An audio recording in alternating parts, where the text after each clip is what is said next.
రాష్ట్ర ప్రజల ప్రియతమ నాయకులైనటువంటి రాష్ట్ర గౌరవ ముఖ్యమంత్రి వర్యులు పెద్ద రేవంత్ రెడ్డి గారు,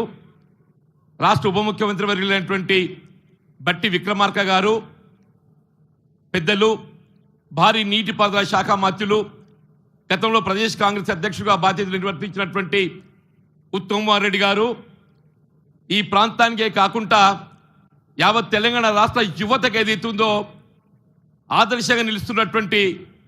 ఐటీ పరిశ్రమల శాఖ మంత్రులు మిత్రులు శ్రీధర్ బాబు గారు, సమావేశంలో పంచుకుంటున్నటువంటి మిత్రులు పొన్నం ప్రభాకర్ గారు మంత్రివర్యులు, అట్లా మిత్రులు కొమ్మటిరెడ్డి వెంకరెడ్డి గారు ఆర్ఎండ్బి శాఖ మంత్రులు, మా మిత్రులు ప్రదేశ్ కాంగ్రెస్ అధ్యక్షులు, ఇలా రాష్ట్రంలో కాంగ్రెస్ పార్టీని ఇలా విజయ దశలో ముందుకు తీసుకుపోవడానికి కృషి చేస్తున్నటువంటి మహేష్ గౌడ్ గారు, ఇంకా వేదిక అలంకరించినటువంటి స్థానిక శాసనసభ్యులు, ఇతర మిత్రులు, ముఖ్యంగా పెద్దపల్లి జిల్లా నలుమూలల నుండి తరలి వచ్చినటువంటి అశేష ప్రజానీకానికి హృదయపూర్వకంగా నమస్కారాలు చెప్తూ, ఇక్కడ వాస్తవంగా ఈరోజు ఆనాడు తెలంగాణ రాష్ట్ర సాధన కొరకు ఏదైతుందో ప్రాణాలు త్యాగం చేసినటువంటి తెలంగాణ నిరుద్యోగ యువతకు ఏదైతుందో ఉద్యోగాల కల్పనతో ఒక ఆత్మవిశ్వాసం నింపే విధంగా ఈరోజు యువ వికాసం మరి ఈ కార్యక్రమాన్ని నిర్వహింపజేస్తూ తెలంగాణ నిరుద్యోగ యువత విద్యార్థులు ఏదైతే ఒక ఆత్మవిశ్వాసాన్ని నింపుతున్నటువంటి తెలంగాణ రాష్ట్ర ప్రభుత్వ గౌరవ ముఖ్యమంత్రి వారికి ఏది ఇస్తుందో నేను హృదయపూర్వకంగా ధన్యవాదాలు చెప్తూ, ముఖ్యంగా రైతాంగానికి సంబంధించి ఏదైతుందో ఇలా తెలంగాణ రాష్ట్ర ముఖ్యంగా ఈ ప్రాంతం అంతా కూడా రైతాంగం అని చెప్పి అంటున్నా. ఆనాడు యూపీఏ ప్రభుత్వ చైర్పర్సన్ సోనియా గాంధీ గారు ఏదైతుందో జాతీయ స్థాయిలో ఏకమొత్తంగా ₹1,00,000 రుణమాఫీ చేసిన ఘనత ఏదైతుందో మరి సోనియా గాంధీ గారికి దక్కితే, ఈరోజు అదే రాహుల్ గాంధీ గారు ఏదైతుందో వరంగల్ డిక్లరేషన్కి అనుగుణంగా తెలంగాణ రాష్ట్ర ప్రభుత్వ గౌరవ ముఖ్యమంత్రి గారు ఏదైతుందో ₹2,00,000 వరకు ఏకమొత్తంగా రుణమాఫీ చేసినటువంటి యొక్క ఏకైక రాష్ట్రం ఏదైతుందో తెలంగాణ ప్రభుత్వం చెప్పక తప్పదని చెప్పంటున్నాను. అట్లాగే ఏదైతుందో ఇలా కేంద్ర ప్రభుత్వం ప్రకటిస్తున్నటువంటి మద్దతు ధర కల్పనకే వీళ్ళ చట్టబద్ధత కల్పించలేకపోతుంది. కానీ తెలంగాణ రాష్ట్ర ప్రభుత్వం ఏదైతుందో కనీస మద్దతు ధరకు చట్టబద్ధ కల్పనతో పాటుగా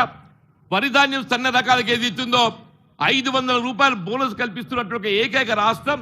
మరి తెలంగాణ రాష్ట్రం అని చెప్పక తప్పదని చెప్పంటున్నాం. ఈ విధంగా విద్యార్థులకే కానీ నిరుద్యోగ యువతకే కానీ రైతాంగం రైతు కూలీలకు దళితులు బలహీన వర్గాలకు అండగా నిలుస్తున్నటువంటి రాష్ట్ర ప్రభుత్వం మీ అందరి యొక్క దీవెనలతో ఏదైతుందో రాబోయే 4 సంవత్సరాలు కాదు భవిష్యత్తులో ఏదైతుందో ఈ రాష్ట్రం మరింత పురోభివృద్ధిలో తీసుకుపోయే విధంగా ముఖ్యంగా పెద్దపల్లి జిల్లాకు ఒక ప్రత్యేకత ఉన్నది. ఈ రాష్ట్రానికి ఏదైతుందో సాగునీరు త్రాగునీరు కల్పనతో పాటుగా ఏదైతుందో సింగరేణి బొగ్గు గని కార్మికులు రాష్ట్రానికి మరి వెలుగులు అందిస్తున్నాయని చెప్పంటున్నా. అట్లా ఖనిజ సంపద అందిస్తున్నటువంటి ఒక జిల్లా పెద్దపల్లి జిల్లా అని తప్పని చెప్పంటున్నాను. పెద్దలు పొంగులేటి శ్రీనివాసరెడ్డి గారు గృహ నిర్మాణ శాఖ మంత్రులు ఏదైతుందో యావత్ తెలంగాణ రాష్ట్రంలో ఇండ్లు లేని నిరుపేదలకు అందరికీ గృహ నిర్మాణం మరి కల్పించాలని తలుస్తున్న సందర్భంగా ప్రత్యేకించి గౌరవ ముఖ్యమంత్రి గారికి ఏదైతుందో సింగరేణి గది కార్మికులందరినీ కూడా ఒక సొంత ఇంటి కళ నెరవేర్చబడే విధంగా ఆనాడు ఏదైతే వైఎస్ రాజశేఖర్ గారు ముఖ్యమంత్రిగా సింగరేణి గది కార్మికులకు అందరికీ వారికి నివాసిత ఉన్న స్థలాలకు పట్టాలు కల్పించింది. ఇలా వారికి అందరికీ ఏదైతుందో సొంత గృహ మంజూరీ కల్పించి అందరికి ఇంటి వాళ్ళు చేసే విధంగా ఏదైతుందో మరి రాష్ట్ర ప్రభుత్వం మరి వారికి అండగా నిర్వహించాలని కోరుతూ ఈయన నాకు అవకాశం కల్పించినటువంటి యొక్క మిత్రులు స్థానిక అందరికీ స్థానిక శాసనసభ్యులు మిత్రులు రాజ్ ఠాకూర్ గారు లక్ష్మణ్ గారు అందరినీ హృదయపూర్వకంగా ధన్యవాదాలు చెప్తూ సెలవు తీసుకుంటున్నాను. Thank you sir. Honourable MLC Mahesh Kumar Goud గారి శుభాకాంక్ష.